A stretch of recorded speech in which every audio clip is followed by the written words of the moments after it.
जय हिंद दोस्तों, मैं मनीष कुमार आप सभी का स्वागत करता हूं अपने YouTube channel JB study points में। तो कैसे हैं आप सभी? उम्मीद करता हूं आप सभी बहुत ही बेहतरीन होंगे और अपनी पढ़ाई को कंटिन्यू कर रहे होंगे। चलिए दोस्तों, मैं एक और सेट लेकर आ चुका हूं, प्रैक्टिस सेट। बहुत धमाकेदार क्वेश्चन होने वाले हैं। जैसे कि आपको पता है कि मैं अगर नेट UGC की तैयारी करा रहा हूँ आपकी, तो मेरे सब्जेक्ट क्या हैं? मेरे सब्जेक्ट यहाँ पर मैथ और रीजनिंग है। मैं आपको रेगुलर लगभग 5 सवाल लेकर आ रहा हूँ, जिनमें 2-3 मैथ के होते हैं, 2 सवाल रीजनिंग के होते हैं। तो एवरेज है, एक तरीके से प्रैक्टिस हो रही है हमारी, है ना, रिवाइज हो रहा है। बहुत अच्छा सीरीज चल रही है, मज़ा आ रहा है पढ़ने में। चलिए देखो, यहाँ पर अगर अभी तक जो स्टूडेंट अब नए जुड़े हैं तो सब्सक्राइब कर लो और बेल आइकन प्रेस कर लो। मैं रेगुलर 5 क्वेश्चन करा रहा हूँ आपके मैथ और रीजनिंग के, है ना। और जो 5 क्वेश्चन ये हो रहे हैं विद कंसेप्ट हो रहे हैं। पहले मैं कंसेप्ट बताता हूँ उसका, और फिर उसको आपको डायरेक्ट भी बताता हूँ आपको, है ना। चलिए, JB स्टडी पॉइंट्स के नाम से ऐप है, डाउनलोड कर लो इसको भी। काफ़ी बेनिफिशियल, काफ़ी अच्छी चीज़ें हमारे ऐप पर भी हैं। जो UGC नेट का नया सिलेबस जो स्टार्ट होगा, नया कोर्स जो होगा, उसके लिए आप यहाँ पर ज्वाइन कर सकते हैं। फिर चलिए, आज का पहला सवाल क्या होने वाला है, देखो एक बार। पहला सवाल की अगर मैं बात करूं तो पहला सवाल है, कह रहा है कि श्रीनिजा मार्कर चेंज कर लेता हूं। श्रीनिजा अपने घर से 9 किलोमीटर पश्चिम की ओर चलती है। तो आप सभी को पता है कि हमारी डायरेक्शन क्या होंगी भाई? 4 डायरेक्शन मेन है हमारी डायरेक्शन। कौन कौन सी? पूर्व, पश्चिम,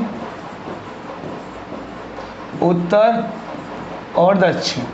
मैंने क्या कहा था? डायरेक्शन एंड डिस्टेंस में दिशा का ज्ञान होना बहुत जरूरी है ना। चलिए दोस्तों, देखो एक बार, कह रहा है कि निजा एक लड़की है, जो भी है 9 किलोमीटर पश्चिम की ओर चलती है।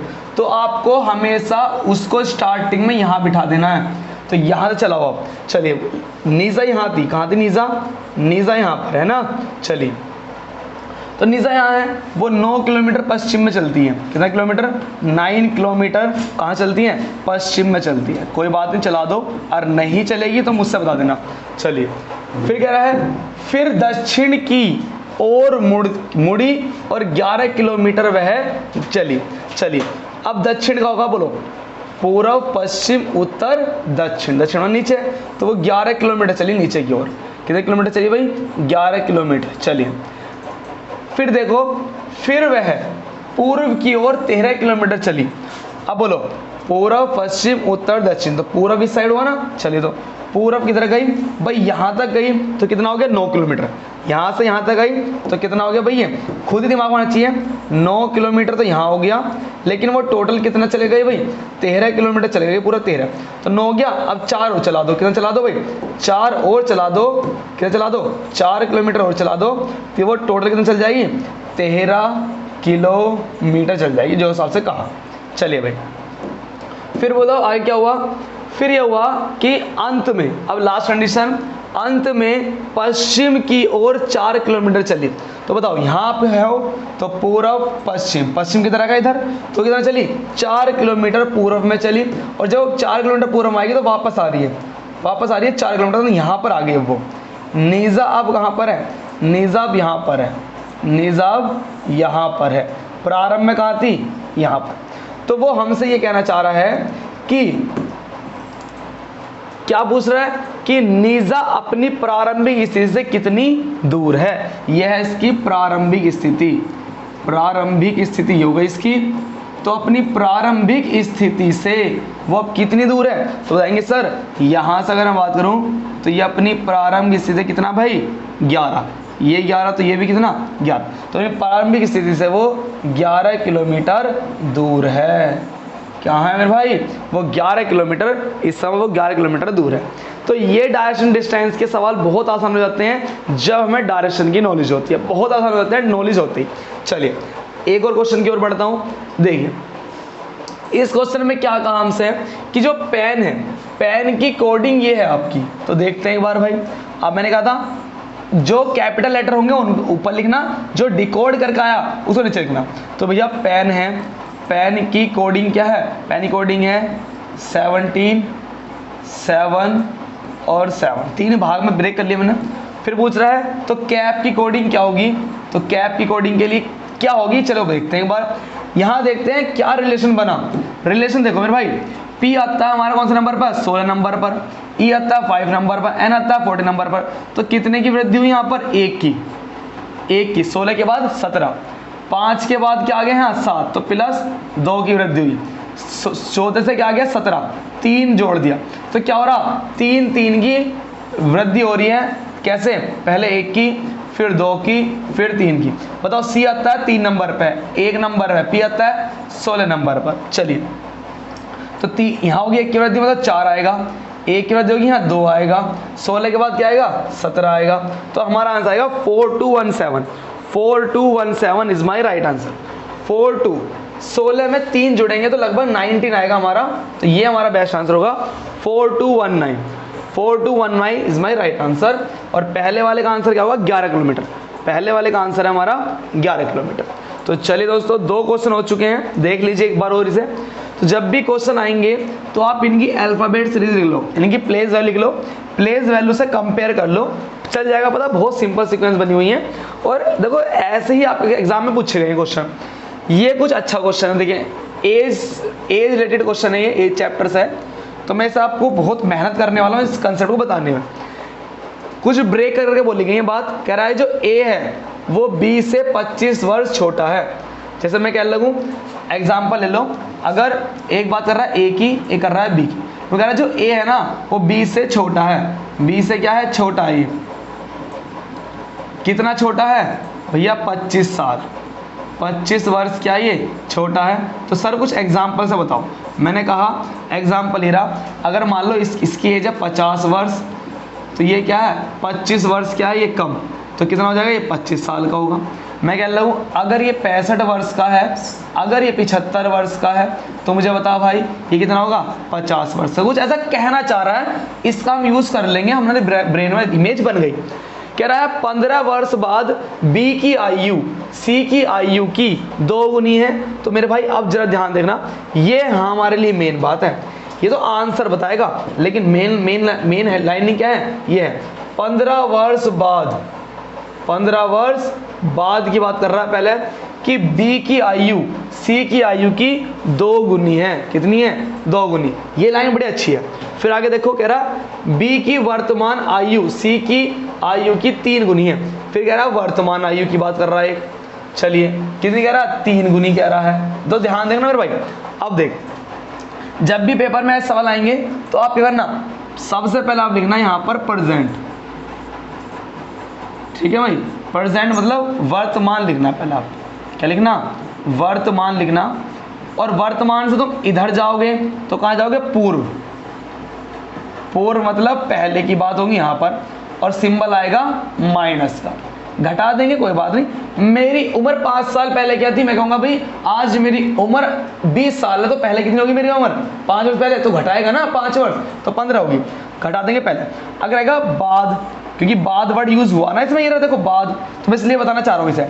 तो बाद के लिए करेंगे, बाद मतलब पश्चात बोल लेगा, या कह सकता है बाद। ठीक है, तो इस कंडीशन में हम जोड़ते हैं। इस कंडीशन में हम ये क्या करते हैं भाई, इस कंडीशन में हम चीज़ों को जोड़ते हैं। तो देखो किन की बात कर रहा है, बात कर रहा है तो ए की। शुरू में देखते हैं दोबारा से, 15 वर्ष बाद, तो क्या हो भाई 15 वर्ष बाद आ जाओ। तो ये रहा 15 वर्ष बाद, 15 वर्ष बाद। तो 15 वर्ष बाद क्या होने वाला है वो लिखूंगा मैं यहाँ पर। कह रहा बी की आयु सी की आयु की दुगनी है। एक तो बी का जिक्र हुआ है और एक सी का जिक्र हुआ है। बी की जो आयु है वो सी की आयु की क्या है भाई, दुगनी। ये दुगनी है, तो ये दुगनी हुई तो मैं मान लूँगा ये 1 है। अगर ये 1 है तो इसका दुगना हो गया, कोई बात नहीं, बड़ा आसान हो गया, मजा आ गया जी। आगे बढ़ो एक बार, देखो कह रहा बी की वर्तमान आयु। अब कहाँ जाओ, वर्तमान पा जाओ, कोई बात नहीं। चलिए वर्तमान में कह रहा कि बी की वर्तमान आयु, यहाँ भी 2 का जिक्र हो रहा, किसका हो रहा, बी का जिक्र हो रहा है और सी का जिक्र हो रहा है। क्या कह रहा, बी की वर्तमान आयु सी की वर्तमान आयु की 3 गुनी है। जो बी की आयु है वो सी की आयु की 3 गुनी है। कितनी, 3 गुनी। तो इसको 1 मान लें, कोई बात नहीं।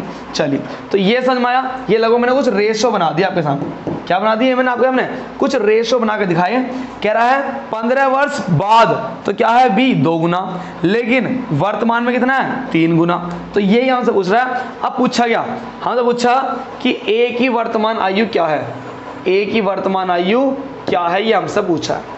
तो हमसे, और ए का तो कहीं जिक्र ही नहीं हुआ, तो ए का आंसर कैसा आएगा? ए का आंसर आएगा यहाँ से, जो ए है ना वो क्या है, वो बी से 25 साल छोटा है। तो भाई तू इसको निकाल, तो बी को निकाल ले और उसमें से 25 घटा दे, तेरा ए आ जाएगा। तो अब देखो भाई, ये तो हो गया समझाने का।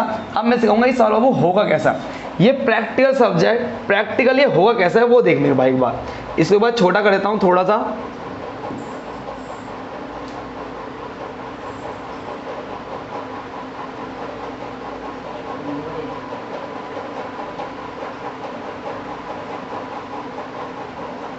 यही समझा दूंगा, क्या दिक्कत है। देखो, जब भी इस टाइप के सवाल आएंगे तो सबसे पहले देखना है आपको अंतर। आपको अंतर समान भी मिल सकता है और अंतर आपको अलग अलग भी मिल सकता है। जैसे बात करूं, इन दोनों में कितने का अंतर है, तो जाएंगे इन दोनों में अंतर है 2 का। इन दोनों में कितने का अंतर है, इन दोनों में यहाँ कितने का अंतर है, यहाँ इन दोनों का अंतर है 1 का अंतर है। तो ये तो अलग अलग है मेरे भाई। जैसे मैं बताऊं कि मैं अंतर बराबर करूंगा ही क्यों, मैं अंतर बराबर इसलिए करूंगा, जैसे मेरी आज एज 20 साल है और मेरे सर की एज 25 साल है। तो ऐसा थोड़ी ना होगा कि 15 वर्ष बाद ये और ज़्यादा हो जाएंगे और मैं थोड़ा हो जाऊंगा। 15 वर्ष बाद भी हमारे में गैप 5 साल का ही रहेगा, क्योंकि मेरी 1 साल एज बढ़ेगी तो सर की भी 1 साल एज बढ़ जाएगी, तो हमारे में गैप इक्वल रहेगा। तो ये एक बहुत बारीक सा कंसेप्ट है, जो यदि हमारे दिमाग में है तो एज का हर क्वेश्चन आसान बन जाएगा। तो इसलिए मुझे ना हर हाल में इनका रेशो का अंतर क्या करना पड़ेगा, इक्वल करना पड़ेगा। और इक्वल करने में तो महारत हमें हासिल है। क्यों? मैंने रेशो में, परसेंटेज में बहुत सिखा रखा है। क्या करते हैं, क्रॉस मल्टीप्लाई, 1 की मल्टीप्लाई कर दो ऊपर और 2 की मल्टीप्लाई कर दो आप नीचे, लो हो गया। क्या, अगर आपको इक्वल करना है तो क्रॉस मल्टीप्लाई कर दो, नीचे वाले की ऊपर, ऊपर वाले की नीचे। तो बता दो मेरे भाई क्या आ गया। अरे मेरे भाई बता देना क्या हो गया, 1 तिया 3, 1 एकम 1, ठीक है, 2 एकम 2 और 2 दूनी 4। अब बता दे क्या इनमें अंतर सेम हो गया, बिल्कुल सही हो गया। अब देख, अंतर सेम होने वाला मेरे भाई, बता इन दो में अंतर कितने का, 2 का, यहाँ अंतर कितने का, 2 का। तो अब अंतर क्या हो गया मेरे भाई, अंतर समान हो गया, बिल्कुल। अगर अंतर समान हो गया तो अब कुछ नहीं बचा, सवाल नहीं होने वाला है। कैसे होने वाला है, देख मेरे भाई, अब देख जलवा, देख अब जलवा, देख कैसा होगा सवाल। तू बता, वर्तमान से जब हम बाद में गए तो कितने साल की बात की गई, साल में, बता साल में। तो बताएगा भैया 15 साल। यहां से यहां जाओगे तो 15 साल, लेकिन यहां से यहां जाओगे तो 1 रेशो में। रेशो में कितने यूनिट, केवल 1। 3 से 4 केवल कितना गैप मेरे भाई, केवल 1 का गैप। कितना गैप, केवल 1 का गैप। देख ध्यान से ना भाई, अरे बिल्कुल ध्यान देख ले, हो गया सवाल। यहां से यहां जा रहा हूं तो भैया रेशो में है 1 यूनिट। कितना, 1 यूनिट। 1 से 2, 3 से 4 केवल 1 का यूनिट। लेकिन मेरे भाई साल में देखना, साल में कितने का, 15 साल का। तो 1 की वैल्यू बोल दे मेरे भाई कितना, 15 साल। 1 की वैल्यू कितनी है, 15 साल। 1 की वैल्यू 15 साल, तो 3 की वैल्यू कितनी होगी। अरे मेरे भाई देख, अब मुझे 1 की वैल्यू पता चल गई, मतलब इसकी वैल्यू क्या है 15, तो इसकी वैल्यू क्या होगी, इसकी 3 गुना। तो आ जाओ, 1 की वैल्यू ये हो तो 3 यूनिट की वैल्यू बोल दो भाई कितनी होगी, 3 यूनिट की होगी 45। अरे 15 तिया 45, ठीक है जी। अरे आ रहा नहीं आ रहा मेरे भाई, बता देना। ये हो गया मेरा 15 वर्ष, 15 वर्ष पहले, 15 वर्ष बाद, ठीक है। तो यहाँ देख मेरे भाई 45 वर्ष यहाँ आ गया। चलिए, तो मेरे भाई देख ये क्या है, ये रिप्रेजेंट कर रहा है किसको भाई, बी को। अरे है नहीं, ये रिप्रेजेंट कर रहा है सी को। तो भाई देख, बी की उम्र 3 यूनिट की क्या आ गई, 45। 45 से आ गई। अगर बी 45 है, अगर बी 45 है मेरे भाई, क्या कह रहा हूं मैं, अगर बी 45 वर्ष का है, तो पता है क्या कह रहा था, ए इससे छोटा है कितना, 25 वर्ष छोटा है, तो मेरे भाई इसमें से 25 वर्ष घटा दे, तो 25 वर्ष घटा कितनी आ जाएगी इसकी उम्र, 20 वर्ष आ जाएगी मेरे भाई। तो 20 ही क्या है तेरा आंसर मेरे भाई। बड़ी मेहनत करिए इस क्वेश्चन को समझाने में, दोबारा देखना। ये सवाल वो है एग्जाम में आया हुआ जिसमें अंतर उसने बराबर दिया ही नहीं, वो क्यों देगा, आसान पेपर थोड़ा बनाना है, अच्छा लेवल का क्वेश्चन बनाना है, अच्छे स्टूडेंट सेलेक्ट करने हैं। तो यहाँ देख मेरे भाई अंतर समान नहीं था, लेकिन जो बेसिक एग्जाम होते हैं ना कंपटीशन के, उसमें वो रेशो ना सेम देता है। पहले देगा 2-2, लेकिन हमारा 2-2 नहीं था, तो हमने क्रॉस मल्टीप्लाई करी, दोनों को बराबर कर लिया। यहाँ हमने देखा रेशो में कितना, एक का अंतर आ रहा, लेकिन साल में देख कितने का अंतर आ रहा, 15 का आ रहा, तो एक की वैल्यू 15, तो भैया सी की वैल्यू की वैल्यू क्या होगी 15, 3 की वैल्यू कितनी होगी 45, तो ये 15 साल का, ये 45 साल का, 3 गुना है, वेरी गुड, 1 या 3 गुना, वेरी गुड। बी की वैल्यू थी 45, तो 45 से 25 कम किसकी है, ए की, तो ए इज माई राइट आंसर हो गया। चलिए नेक्स्ट क्वेश्चन की आओ, एक और क्वेश्चन देखो, क्या दमदार क्वेश्चन है, बेहतरीन क्वेश्चन। किसका है ये, आपका इस चैप्टर का नाम होता है रैंकिंग चैप्टर क्वेश्चन। देखिए भाई, सीटिंग अरेंजमेंट, हाय हाय देखो, PQRSTUVW नाम के 8 रेस तराज, मतलब दौड़, क्या बोलते हैं ना, जो रेस में दौड़ेंगे, एक सीध में स्थित है। चलिए भाई मैं कह रहा हूँ कि भाई कितने मेंबर हैं, मेंबर है 1 2 3 4 5 6 7 8, 1 2 3 4 5 6 7 8, एक सीध में स्थित है, बोलो हाँ है ना। इसने क्या कहा, एक सीध में स्थित है, मैंने एक सीध में कर दिया, लेकिन क्वेश्चन में ये व्रत में भी कर दे, मैं किसी व्रत के चारों ओर स्थित है, ऐसे भी आ जाएगा क्वेश्चन, कोई दिक्कत नहीं। तो यहाँ देख भाई, तू सीधी रेखा में स्थित है, कोई बात। अब कंडीशन अप्लाई होंगी, जो कह रहा हो ना लिखते चलना। पहली कंडीशन क्या लिख रहा, एस जो है वो टी के बाएं से दूसरे स्थान पर है, पहली कंडीशन हो गई। तो लिख ले, जो एस है वो टी के बाएं से, भाई इसका बायां इसका दायां, तो बाएं से दूसरे स्थान पर, तो पहला दूसरे स्थान पर कौन है मेरे भाई, एस। तो ये हो गई पहली कंडीशन अप्लाई हो गई। चलिए फिर कह रहा है कि W P के बाएं से तीसरा है, जो W है वो P के बाएं से तीसरा, 1 2 3, तो यहाँ बना दे ले। तो जो W है वो P के बाएं से तीसरा बनाता चल, तो कुछ चिंता मत करे। देख भाई, कर्म कर फल की चिंता मत करे, आ जा। तो क्या कह रहा है ये, कह रहा आगे दूसरा केस हो गया हमारा ये वाला, बना दिया मैंने भाई। नेक्स्ट कह रहा T P और V के बीच में है, कह रहा जो T है ना, जो T है वो P और V के कहाँ है, बीच में है। तो भाई देख, यहाँ देखना जरा एक बार, अरे यहाँ देखो भाई एक बार जरा, इसी के अनुसार देखो, यहाँ से मैच हो गया। जो T है वो P और V के कहाँ है, बीच में। T और V, जो T है P और V के बीच में है, तो T को यहाँ बना ले, ठीक है, आई सा लग रहा है।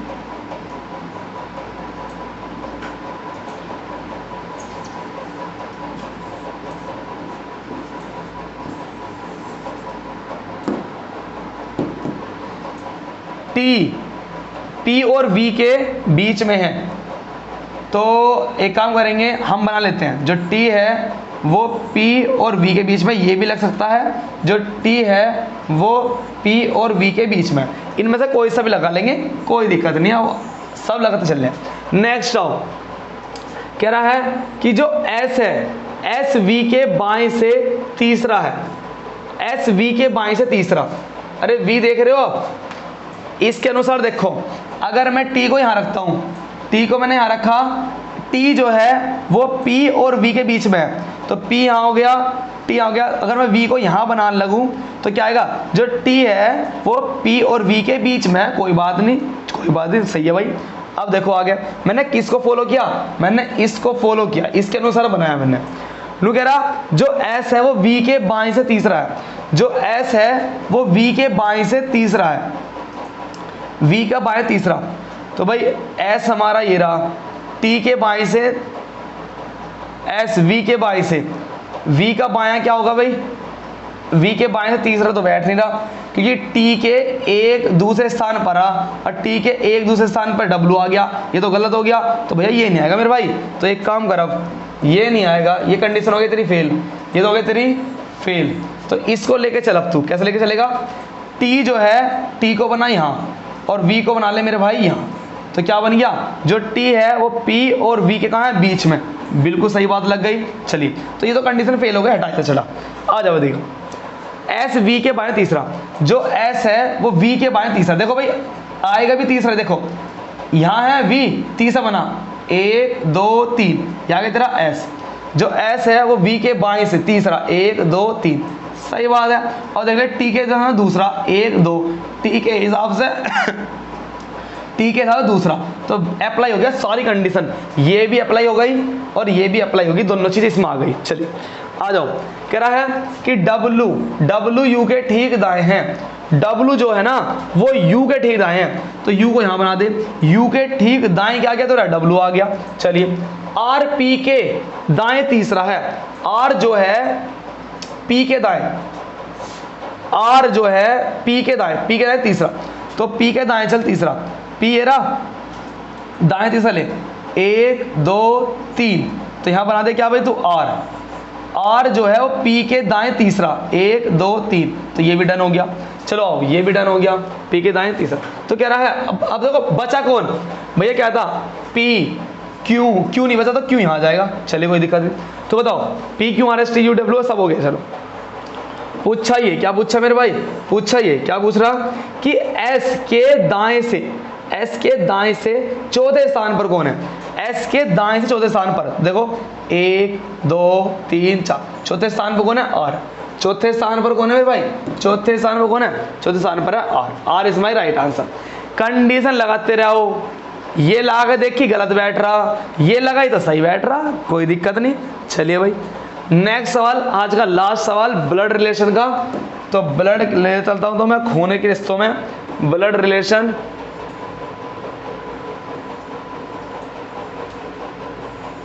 ब्लड रिलेशन खून की नदियां बहा दो हैं।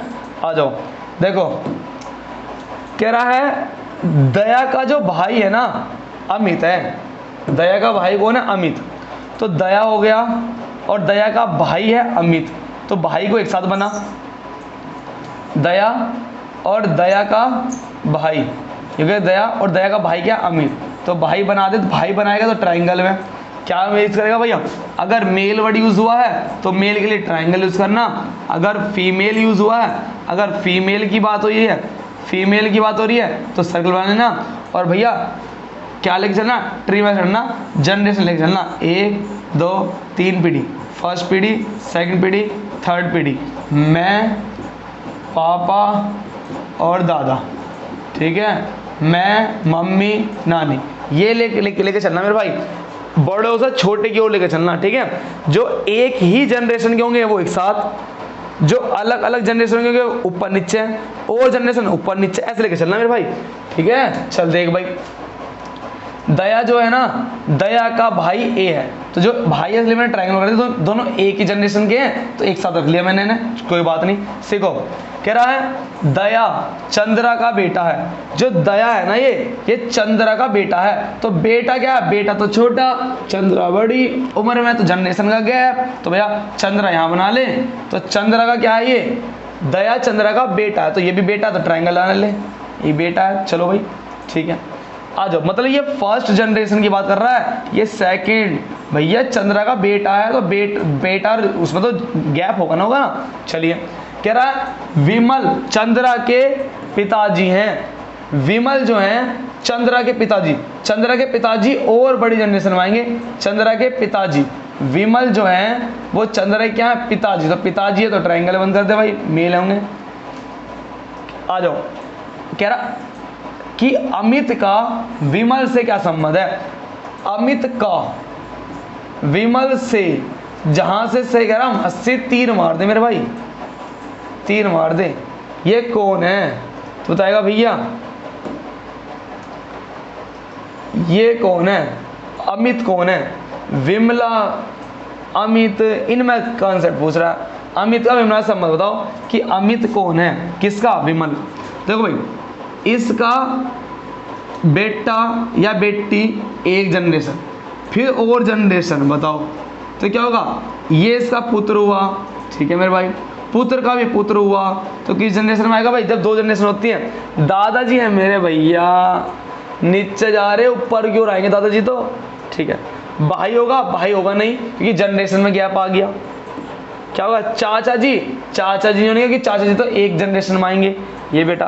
तो बेस्ट आंसर तो नहीं चुल्ले में हम पोता होगा। पुत्र, पोता, नाता, नाती, ये सब क्या आएंगे 30 जनरेशन में आएंगे। तो इस तरीके से मैं क्या करता हूँ, ब्लड रिलेशन को इस टाइप से पहले मेल फीमेल चॉइस करता हूँ, फिर इस ट्री मेथड का यूज़ करता हूँ, तो क्वेश्चन आराम से हो जाते हैं। तो चलिए दोस्तों, मेरा तो बारी हो गई, मेरे तो खत्म। 5 क्वेश्चन आते हैं और आते ही अपने घर चले जाते हैं। तो अब लेंगे आपकी क्लास सर, तो मैं तो मिलूंगा आपसे नेक्स्ट क्लास में। तब तक के लिए बाय बाय, जय हिंद, जय भारत, वंदे मातरम, भारत माता की जय। चलिए भाई, प्रैक्टिस करते रहो, लगन रखो बढ़िया वाली, धमाकेदार, मजा आना चाहिए इस सेट में।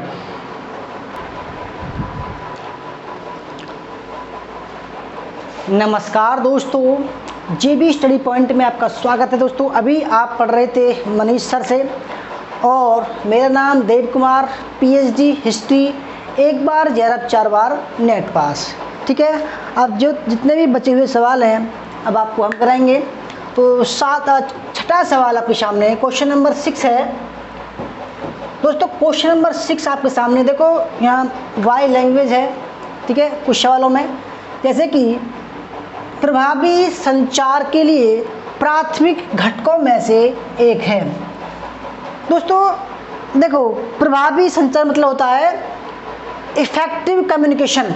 इफेक्टिव कम्युनिकेशन, ऐसा व्यक्ति, ऐसा टीचर जो अपनी बातों से, अपने बोलचाल के माध्यम से दूसरे का मन मोहित कर ले, दूसरे को खुश कर दे, दूसरे को दोस्तों जान ले, अंदर तो जान ले, दूसरे को बोलने पर मजबूर कर दे, पूछने पर मजबूर कर दे, खुश हो जाए, सेटिस्फाइड हो जाए, ऐसे बोलते हैं इफेक्टिव कम्युनिकेशन। ठीक है, यानी कि प्रभावी संचार के लिए प्राथमिक जो प्राइमरी कंपोनेंट होते हैं, प्राइमरी कंपोनेंट जो होते हैं उनमें से एक है। बहुत बड़े सवाल है, देखो कई बार सवाल एग्जाम में आ चुका है ये सवाल। पहला, संदेश की योजना बनाना, आकर्षक व्यक्तित्व, माइक्रोफोन का उपयोग, संचारक की उम्र। दोस्तों आप ये देखो, क्या कोई अच्छा दिखने वाला व्यक्ति आपको लगता है कि वो अच्छा ही बोलता होगा? बताइए, क्या कोई दोस्तों ऐसा भी होता है कि जो आदमी बदसूरत हो वो इतना अच्छा कम्युनिकेटर होता है, वो इतना अच्छा प्रभावी संचारक होता है जिसका कोई जवाब नहीं। ठीक है, तो देखो आकर्षक व्यक्ति, तो ये गलत है। ठीक है, यानी कि जिसकी आकर्षक पर्सनैलिटी हो, जरूरी नहीं है वो एकदम अच्छा वक्ता हो। ठीक है, पहला ये वाला गलत। माइक्रोफोन का प्रयोग, दोस्तों माइक्रोफोन नहीं, माइक्रोफोन है। ठीक है, माइक्रोफोन ऐसे भी होते हैं, जरूरी नहीं है कि माइक्रोफोन यूज करने वाला टीचर या कोई भी व्यक्ति अच्छा वक्ता हो सकता है। ठीक है, तो ये भी गलत है, ये प्राइमरी घटक नहीं है। संचारक की उम्र, दोस्तों ऐसा हो सकता है, देखो मनीष सर पढ़ा के गए हैं, ठीक है, उनकी उम्र शायद 24-25 साल के होंगे, मैं उनसे बड़ा हूँ, तो देखो ज़रूरी नहीं है कि मैं उनसे अच्छा बोलने वाला हूँ। समझ रहे हैं आप? तो उम्र जो है, जो इफेक्टिव कम्युनिकेशन होता है, जो संचारक होता है, जरूर नहीं उस पर उम्र के अनुसार सही बोले। एक छोटा बच्चा भी अच्छा बोलता है। देखो आप इंग्लिश स्पीकिंग डालना यूट्यूब में, तो एक छोटी सी लड़की 15-16 साल की लड़की है दोस्तों, इतनी हाई फाई इंग्लिश बोलती है कि पूरी दुनिया में उसका डंका बजता है, इतने फ्लुएंट इंग्लिश बोलती है वो। ठीक है, आरती नाम साथ उसका। जरूर नहीं है उसकी संचारक की उम्र जो है अच्छा कम्युनिकेट करे। तो देखो क्या बचता है, संदेश की योजना बनाना। देखो दोस्तों कोई भी टीचर हो, ठीक है, जब तक वो अपने लेसन प्लान नहीं बनाएगा, या कोई भी वक्ता है वह योजना नहीं बनाएगा पहले कि मुझे क्या क्या शब्द बोलने हैं, ठीक है, तो वो अच्छा इफेक्टिव कम्युनिकेशन नहीं कर सकता। ठीक है, देखा हम भी क्लास बनाते हैं दोस्तों, पहले हम इसको पढ़ते हैं। ठीक है, देखो हमें क्या पता भाई क्या क्या हो सकता है इसमें। अगर हम नए नए सवालों से रूबरू करने के लिए हम एक साथ आपके सामने कैमरे के सामने आ जाएं तो हम नहीं कर पाएंगे। हम भी दोस्तों पढ़ते हैं। ठीक है, तो प्रभावी संचार के लिए जो प्राथमिक घटक होता है वो होता है कि हर एक कम्युनिकेटर को, संचारक को संदेश की योजना बनाना चाहिए, तभी वो अच्छा संचारक होगा। ठीक है, क्वेश्चन नंबर 7 इंग्लिश में भी है, हिंदी में भी है। निम्नलिखित में से कौन सा दशमलव संख्या 23 के द्विआधारी समकक्ष का प्रतिनिधित्व करता है? देखो मैंने कल आपको पूछा था कि भाई 42 का, आपसे पूछा था मैंने 42 का बाइनरी बनाना है आपको। ठीक है,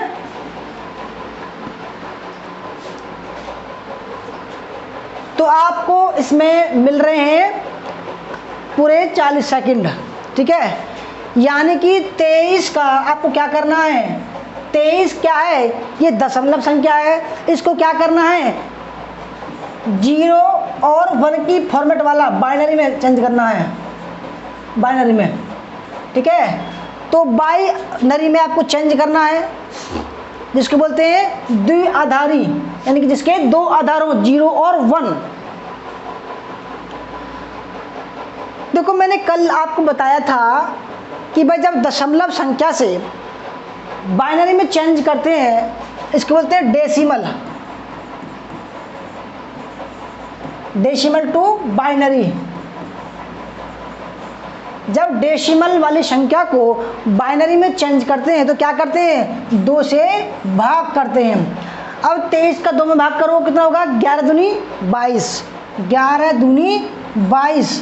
जो शेष बचा कहाँ लिखेंगे, उसके सामने लिखेंगे 1 बचा। ठीक है, अब 11 को भी 2 में भाग करो तो 5 दूनी 10, कितने शेष बचा 1 बचा, 1 लिख दे इसके सामने। ठीक है, अब 5 को 2 में डिवाइड करो तो 2 दूनी 4, क्या बचा 1 बचा। अब क्या करना है 2 को भी काटना है तो 1 दूनी 2, क्या बचा 0 बची। तो मैंने बताया आपको जब डेसिमल से बाइनरी में चेंज करते हैं और 2 से भाग करते हैं तो जो संख्या हमें आंसर आता है वो क्या करते हैं इधर से उठाकर इधर चलते हैं, यानी कि पहले 1 फिर 0 1 1 1 1 1 1। कितना आसान है। देखो कौन सा ठीक होगा, ऑप्शन नंबर बी ठीक होगा, ऑप्शन नंबर बी ठीक होगा। ठीक है दोस्तों, समझ में नहीं आ रहा हो तो बार बार पूछ सकते। देखो कल वाला जो 42 वाला था, कल मैंने पूछा आपसे कि 42 का आपको बताना है, तो 42 में क्या करना है, 42 में आपको क्या करना है दोस्तों 21 दूनी 42। ठीक है, 21 दूनी 42, 0 बचा। ठीक है, 10 दूनी 20, कितने शेष बचा 1 बचा। उसके बाद में क्या करना था आपको 5 दूनी 10, 0 बचा। फिर 2 दूनी 4, 1 बचा। फिर 1 दूनी 2, कैसा 0 बचा। तो 42 का जो उत्तर था वो था 1 0 1 0 1 0। ठीक है, 1 0 1 0 1 0। ठीक है, आइए क्वेश्चन नंबर 8। क्वेश्चन नंबर 8 ये बहुत ही शानदार सवाल है, बहुत ही बेस्ट लेवल का सवाल है, हर एक बार एग्जाम में ये आता है। ठीक है, और इसकी गणना प्रति वर्ष लगती है। देखो सवाल है वर्तमान में प्रति व्यक्ति ऊर्जा खपत किलोवाट घंटा प्रति वर्ष के संदर्भ में सही क्रम की पहचान कीजिए। At present, in terms of per capita energy consumption kilowatt hours per year, identify the correct sequence। दोस्तों आपसे पूछ रहा है कि भाई किस देश के व्यक्ति जो ऊर्जा खपत करते हैं, खपत का मतलब था खर्च करना, जैसे कि पंखा चलाया, कूलर चलाया, एसी चलाया, गीजर चलाया, लाइट चलाई, कोई भी लाइट जलाई, तो किस देश के व्यक्ति सबसे ज़्यादा खर्च करते हैं, कौन से देश के व्यक्ति सबसे कम खर्च करते हैं, और कौन से व्यक्ति सबसे कम से उससे ज़्यादा करते हैं, फिर सबसे ज़्यादा करते हैं। ठीक है, तो इस तरीके से पूछा गया है कि सबसे ज़्यादा से सबसे होता हुआ कम जा रहा है। देखो आप दोस्तों ये मानो, अगर एसी की बात करें तो देखो एसी चलेगी जहाँ गर्मी ज़्यादा पड़ती है। ठीक है, गीजर कहाँ चलेगा, जहाँ पर ठंड पड़ती है। तो दोस्तों तो सबसे ठंडा जो देश है वो रूस है। ठीक है, माइनस में 70 टेम्परेचर जाता है, 70 टेम्परेचर। तो देखो सबसे ज़्यादा दुनिया में जो खर्च करता है वो करता है रूस का व्यक्ति। ठीक है, उसके बाद में चीन, फिर उसके बाद में ब्राज़ील है इस बार, और चौथे नंबर पर है भारत। तो याद रखिएगा, अगर सवाल आ जाए तो क्या करना है आपको, रूस, उसके बाद में चीन, फिर ब्राज़ील, फिर इंडिया। ठीक है, देखो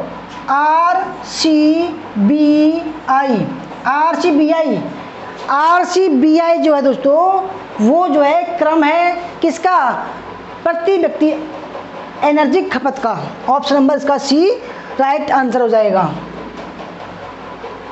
क्वेश्चन नंबर 9, किस आयोग की सिफारिश पर भारत में MCQ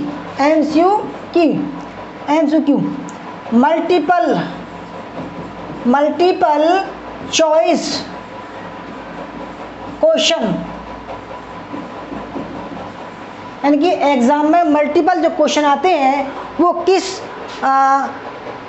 आयोग की सिफारिश पर अपनाया गया था। पहला है कोठारी आयोग, यह 1964। ठीक है, मुदालिर आयोग 1952, राधाकृष्ण आयोग 1948, स्वतंत्र भारत का प्रथम आयोग था, इसको बोलते हैं विश्वविद्यालय आयोग।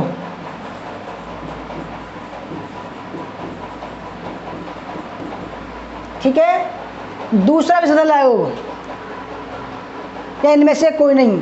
तो किस आयोग की सिफारिश पर भारत में MCQ परीक्षा सिस्टम को अपनाया गया था। बहुत ही बढ़िया सवाल है। देखो तो आपके लिए मैं ऐसे सवाल लाता हूँ जो आपके एग्जाम में आने की संभावना ज़्यादा हो। ठीक है, देखो ऐसे नहीं कूड़ा कवाड़ा भर लाया हूँ। देखो आप टाइम भी खर्च कर रहे हो तो ऐसा सवाल आपको दिए जाएं ताकि आपके एग्जाम में आ सके। तो राइट आंसर है दोस्तों मुदालियर, ऑप्शन नंबर बी। ठीक है, इसमें क्या था, 10 +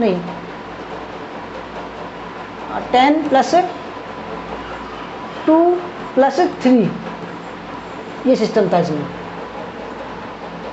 क्वेश्चन नंबर 10, केंद्रीय विश्वविद्यालय अधिनियम 2009 के अनुसार विश्वविद्यालय का विजिटर कौन होगा। देखो कई बार एग्जाम में आ चुका दोस्तों, मैं क्या बताऊं, बहुत ही बढ़िया सवाल है। और कौन सी उसका, ये हायर एजुकेशन का है, हायर एजुकेशन यूनिट का ये। ठीक है, हायर एजुकेशन का। Chief justice of India, prime minister of India, president of India या वाइस प्रेसिडेंट ऑफ इंडिया। तो केंद्रीय विश्वविद्यालय अधिनियम 2009 के अनुसार विश्वविद्यालय का विजिटर कौन होता है। ठीक है, देखो विजिटर अलग होता है और कुलपति अलग होता है।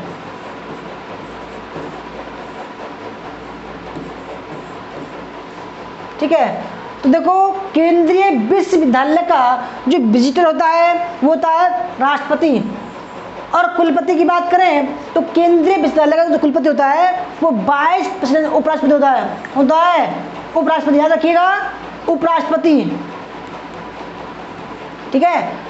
वाइस प्रेसिडेंट्स होता है कुलपति और विजिटर होता है प्रेसिडेंट ऑफ इंडिया, राष्ट्रपति, ठीक है। क्वेश्चन नंबर 11 बहुत बेहतरीन सवाल है ये दोस्तों, एकदम मक्खन मलाई वाला सवाल है ये, बहुत बेहतरीन सवाल है। यूजीसी की स्थापना किस उद्देश्य के लिए हुई थी? सवाल देखो कई आते हैं, इसमें से यूजीसी की फुल फॉर्म पूछेगा, किस आयोग की संतुष्टि के आधार पर, सुझाव के आयोग पर इसका गठन किया गया था, ठीक है। और संवैधानिक दायरे के अंदर कब इसकी स्थापना की गई? और देखो इसकी स्थापना 2 बार हुई, याद रखिएगा 2 बार स्थापना हुई। तो यूजीसी की स्थापना किस उद्देश्य के लिए की गई थी? कई बार आ चुका एग्जाम में। देखो देश में उच्च शिक्षा में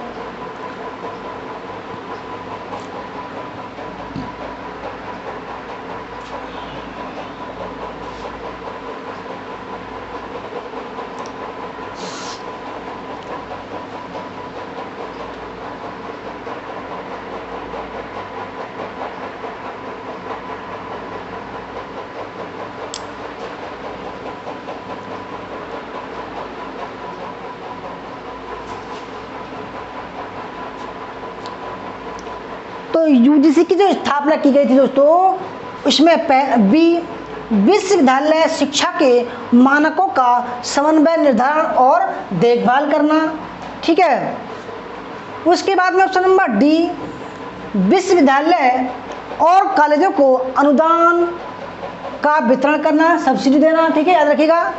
और ऑप्शन नंबर ई संघ एवं राज्य सरकारों और उच्च शिक्षा अधिगम संस्थाओं के बीच महत्वपूर्ण कड़ी के रूप में सेवा प्रदान करना, ठीक है। तो ऑप्शन नंबर इसका सी राइट आंसर हो जाएगा। देखो अगर बात करें यूजीसी की फुल फॉर्म की तो यूनिवर्सिटी ग्रांट कमीशन, ठीक है।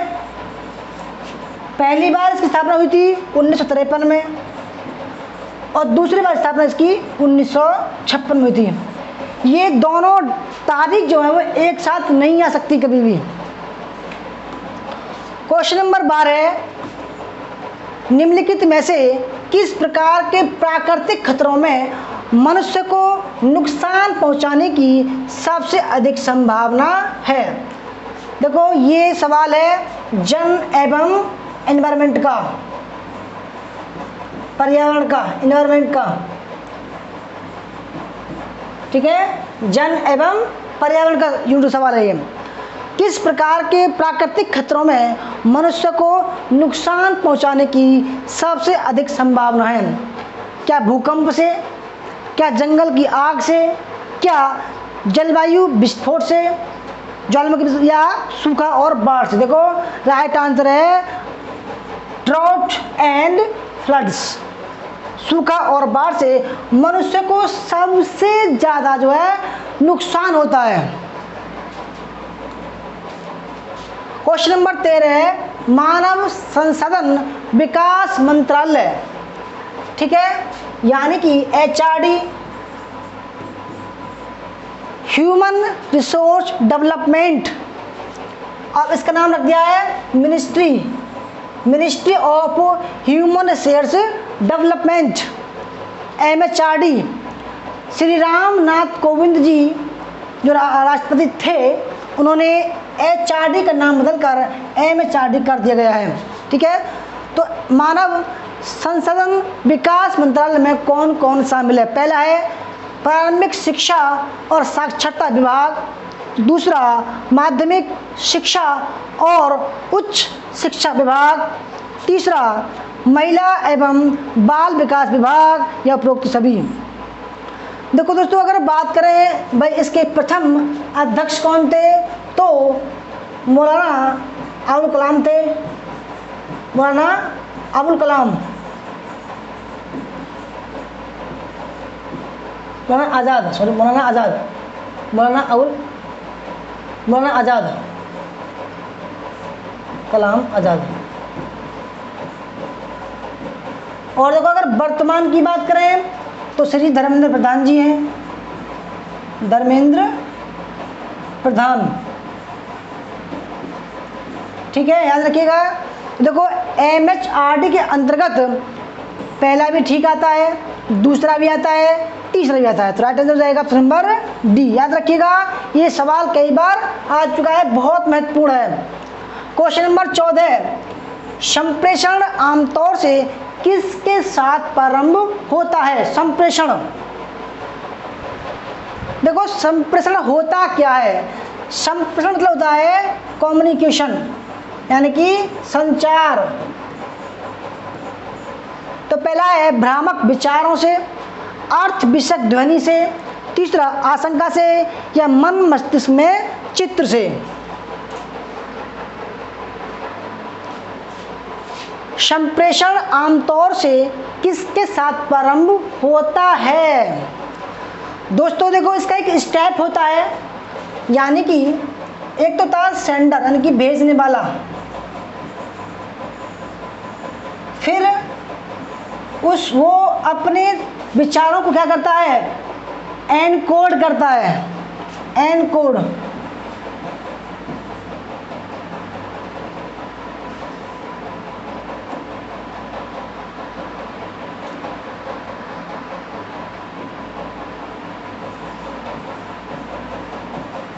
ठीक है, फिर क्या करता है? वो भेजता है किसी ट्रांसमीटर के माध्यम से, ट्रांसमीटर,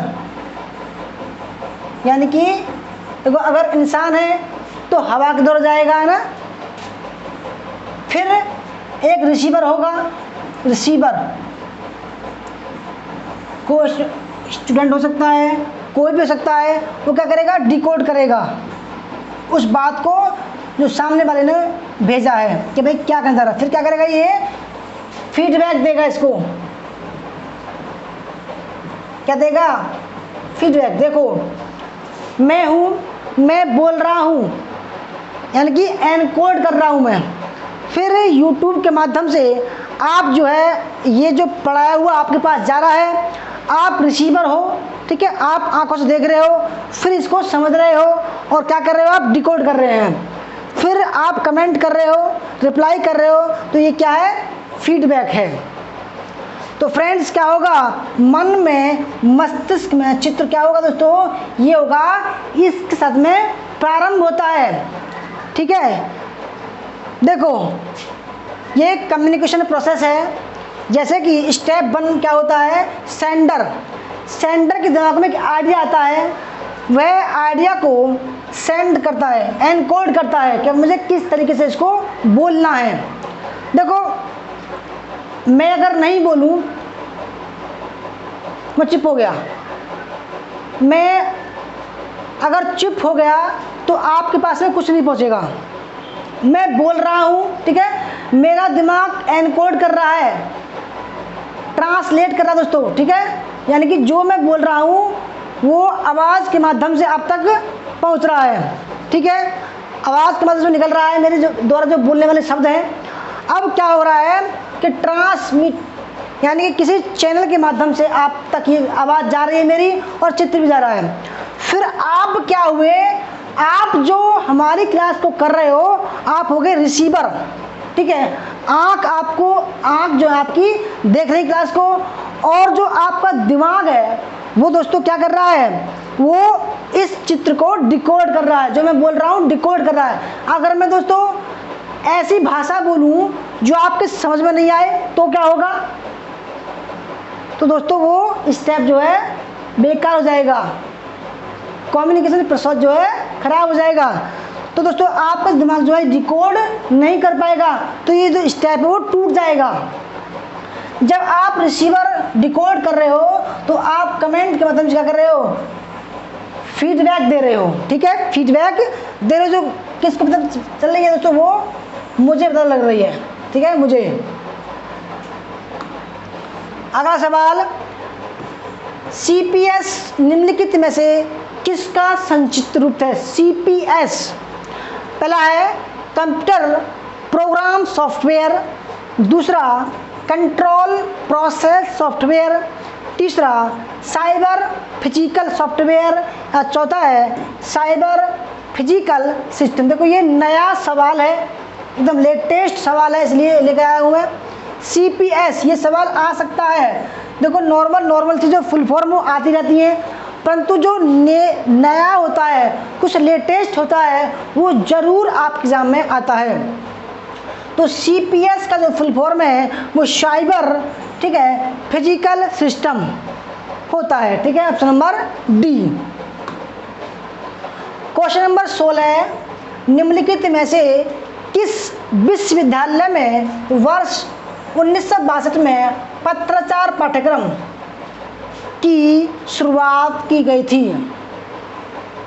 यह सवाल 25 दिसंबर 2020 की पहली शिफ्ट में आया है। ठीक है, और देखो जब सवाल कंप्यूटर पर होते हैं तो वही सवाल घूम फिरा कर आते हैं। तो पहला है मद्रास विश्वविद्यालय, दिल्ली विश्वविद्यालय, कोलकाता विश्वविद्यालय या मुंबई विश्वविद्यालय। पत्राचार जर्नलिज्म का जो कोर्स है वो शुरू किया गया था किस विश्वविद्यालय के द्वारा? तो फ्रेंड्स जो 16वां सवाल है उसका राइट आंसर है 1962 में दिल्ली विश्वविद्यालय द्वारा पत्राचार पाठ्यक्रम की शुरुआत की गई थी। क्वेश्चन नंबर 17 है, जब कक्षा में संप्रेषण में चक्रियता होती है तो शिक्षक संकेतक क्या होगा? दोस्तों देखो, अगर आपको क्लास अच्छी लग रही हो तो लाइक कीजिएगा, शेयर कीजिएगा।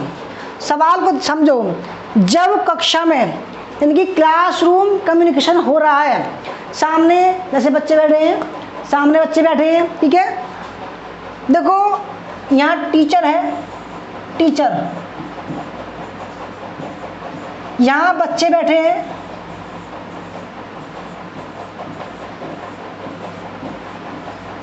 ठीक है।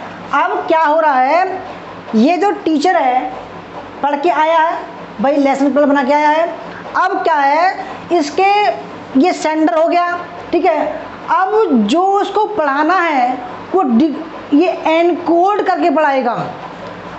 देखो ये हो गया सेंडर, संकेतक, संकेतक। अब क्या करेगा दोस्तों, ये एनकोड करेगा, एनकोड करेगा, एनकोड यानी कि जो पढ़ाना है वो सरल भाषा में भेजेगा। किसके माध्यम से दोस्तों? ये जो ये हवा है, ये क्लासरूम में यानी कि जो चैनल है, ये जो आवाज़ है उसके माध्यम से कम्युनिकेट करेगा, आवाज़ के माध्यम से। अब बच्चे क्या हुए? बच्चे हुए रिसीवर, जो स्टूडेंट है वो रिसीवर हुए। क्या हुए? रिसीवर, प्राप्तकर्ता। अब ये तो कानों से सुन रहे हैं, कानों से तो सुन रहे हैं और आंखों से देख रहे हैं। अब इनका दिमाग जो टीचर बोल रहा है उसको डिकोड करेगा, ट्रांसलेट करेगा कि मास्टर क्या बोल रहा है, ये दोस्तों डिकोड करेगा। ठीक है, जैसे कि मैं आपको समझा रहा हूँ, आप इस चीज़ को डिकोड कर रहे हैं, समझ रहे हैं इस चीज़ को। और फिर अगर टीचर पूछेगा कि भाई क्या बच्चों समझ में आया, अगर मैं पूछने लगूँ समझ में आया तो आप यस कहोगे, यस आया जी आया। तो इसको क्या बोलते हैं? फीडबैक बोलते हैं। तो बच्चे क्या कहेंगे? यस, समझ में आया, समझ में आया। ठीक है, ये क्या होगा दोस्तों? ये फीडबैक होगा, फीडबैक। तो इसी प्रकार सवाल समझिए कि जब कक्षा में संप्रेषण में चक्रियता होती है, देखो चक्र मतलब गोलाकार। देखो जब टीचर है, इसने एनकोड किया, ठीक है, बच्चे तक पहुंचा, रिसीव किया और इन्होंने डिकोड किया, डिकोड। अब इन्होंने क्या किया? फीडबैक दिया। तो दोस्तों क्या होगा, चक्रीय हो गया। तो अब देखो, जब ये टीचर था, जब ये भेज रहा था सवाल, तब ये क्या था, संकेतक था। जब ये कुछ प्राप्त कर रहा है इस तरीके से, तो क्या हुआ, विसंकेतक हुआ। क्या हुआ, विसंकेतक, डिकोडर हुआ।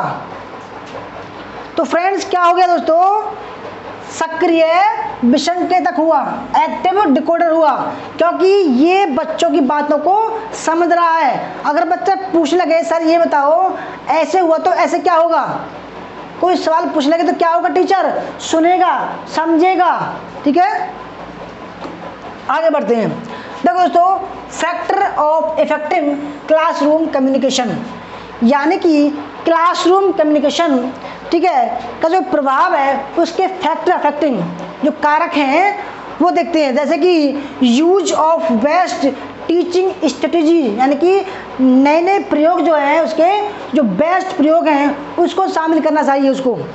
इससे क्या होगा, इफेक्टिव होगा, प्रभावशाली कक्षा संचार होगा। दूसरा, यूज ऑफ प्रॉपर टेक्नोलॉजी, यानी कि जो बेस्ट टेक्नोलॉजी है उसका प्रयोग करना सही रहता है, जिससे क्लासरूम जो कक्षा संचार होता है वो इफेक्टिव होता है।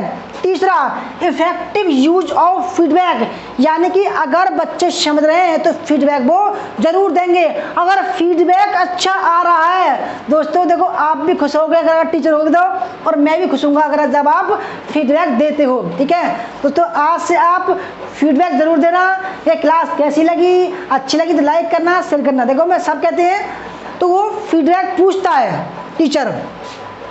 टू वे कम्युनिकेशन होता है, यानी कि अगर टीचर दोस्तों बच्चों से कुछ कह रहा है तो अगर बच्चे ने सवाल पूछ लिया तो टीचर का दायित्व है कि उसको सुने, यानी कि टू वे कम्युनिकेशन होना चाहिए, एक तरफ नहीं कि भाई टीचर बोल रहा है बच्चे शांत है, बच्चे शांत हैं, कोई सवाल नहीं पूछ रहे हैं ना फीडबैक दे रहे हैं, तो दोस्तों वो अच्छा संचार नहीं है। वो अच्छा संचार तब होता है जब टू वे कम्युनिकेशन हो, यानी कि अगर टीचर कुछ बोला बच्चों को तो बच्चे सवाल पूछ सकते हैं, हाँ या ना में जवाब दे सकते हैं। डेवलपमेंट ऑफ मोटिवेशन, यानी कि दोस्तों जो मोटिवेट करने वाले शब्द हैं उसको जो है डेवलप करना चाहिए, उसको बच्चों को बोलना चाहिए। प्रिंसिपल ऑफ क्लैरिटी, यानी कि हर एक चीज में क्लियरिटी होनी चाहिए। क्वेश्चन नंबर 18 NCERT,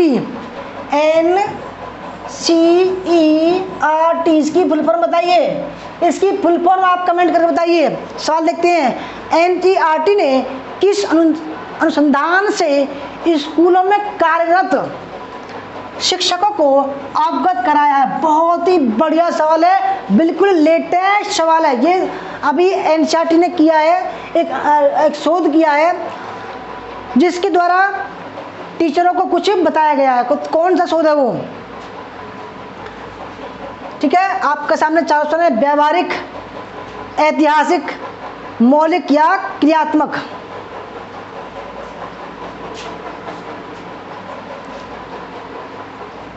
एप्लाइड, ठीक है, हिस्टोरिकल रिसर्च, और मौलिक, फंडामेंटल, और क्रियात्मक, एक्शन रिसर्च, एक्शन रिसर्च। तो कौन सा ठीक है दोस्तों, फुल फॉर्म आपने कमेंट किया है, अच्छी बात है। नेशनल काउंसिल एजुकेशन रिसर्च लिख लीजिएगा एंड ट्रेनिंग, ठीक है। तो NCERT ने क्रियात्मक अनुसंधान से स्कूलों में कार्यरत शिक्षकों को अवगत कराया। ऑप्शन नंबर डी, बिल्कुल लेटेस्ट सवाल है। ऐसे सवाल दोस्तों मैं ला रहा हूँ डेली जो आप एग्जाम में आ सके, जिसकी संभावना ज़्यादा है। क्वेश्चन नंबर 19 ई पाठशाला, सबसे फेमस है ये, किसकी पहल है? ई पाठशाला UGC की, CBSE की, NCERT की या NCET की? इन चारों की फुल फॉर्म बताइए आप, मैं भी तो देखूं भाई आपकी तैयारी कितनी चल रही है। इन चारों की फुल फॉर्म बताइए, जल्दी जल्दी कमेंट कीजिए दोस्तों, इन चारों की फुल फॉर्म बताइए। और सवाल है ई पाठशाला किसकी पहल है, यानी किस संस्था ने इसको जो है लागू किया है, लॉन्च किया है। अगर यूजीसी की बात करें, यूनिवर्सिटी ग्रांट कमीशन, ठीक है, सीबीएसई, सेकेंडरी बोर्ड ऑफ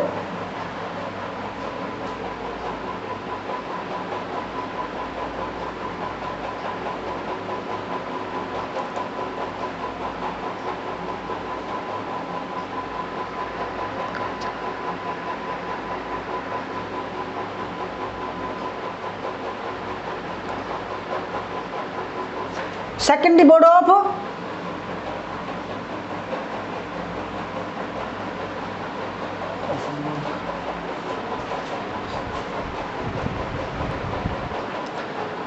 तो फ्रेंड देखो ये थोड़ा सा मैं भूल गया, सेंट्रल बोर्ड, केंद्रीय बोर्ड ऑफ सेकेंडरी एजुकेशन, ठीक है। एनसीईआरटी की बात करें तो national council of education research and training. अगर एनसीटी की बात करें, national council of teacher education, ठीक है। तो ई पाठशाला जो शुरू किया है दोस्तों, वो शुरू किया है ऑप्शन नंबर सी, एनसीईआरटी ने। क्वेश्चन नंबर 20 और आज का लास्ट सवाल है। वीडियो अच्छी लगे तो लाइक करके जाना दोस्तों, कमेंट करके जाना ज़रूर कितने सही हुए। विश्वविद्यालय अनुदान आयोग यूजीसी की स्थापना किस वर्ष हुई थी? देखो मैंने बताया आपको कि भाई इसकी स्थापना दो बार की गई थी। देखो 1948 राधाकृष्णन आयोग के द्वारा, जो विश्वविद्यालय आयोग था, द्वारा यूजीसी की स्थापना पर सुझाव दिया गया, ठीक है। और 1952 मुदालियर कमेटी के आधार पर उसकी संतुष्टि पर इसको स्थापित किया गया 1953 में। और उस समय मौलाना आज़ाद जो शिक्षा मंत्री थे, उन्होंने इसका विधिवत उद्घाटन किया, ठीक है। परंतु दोस्तों उस समय वो संवैधानिक दायरे में नहीं था, असंवैधानिक था, ठीक है। तो फिर 1956 में संसद के द्वारा उस पर विधेयक लाया गया और फिर उसको संवैधानिक दायरे के अंदर स्थापित किया गया। देखो मैंने बताया कि एक तो 1953 भी ठीक है और 1956 भी ठीक है। सवाल देखो, विश्वविद्यालय अनुदान आयोग की स्थापना कब की गई? तो 1953 में की गई। अगर सवाल आए विश्वविद्यालय अनुदान आयोग को संवैधानिक दायरे के द्वारा कब स्थापित किया गया? तो 1956 में स्थापित किया गया। अगर सवाल ऐसा ही आए, ठीक है, तो दोस्तों इन दोनों में से एक ही ऑप्शन आएगा, ठीक है। पहली बार 1953 में और दूसरी बार 1956 में किया गया था। दोस्तों ये थी हमारी आज की क्लास। आपको कैसी लगी? अच्छी लगी तो लाइक करना, शेयर करना, कमेंट करना। अगर आपको हमारा कोर्स ज्वाइन करना है नेट हिस्ट्री प्लस पेपर 1 का, तो 3000 रुपये का कोर्स है। 6 महीने का, 1 साल का 4000 रुपये का है और 2 साल का 5000 रुपये कोर्स है। हमारा नंबर है 8218345167। संपर्क कर सकते हैं। धन्यवाद। जय हिंद, जय भारत, वंदे मातरम।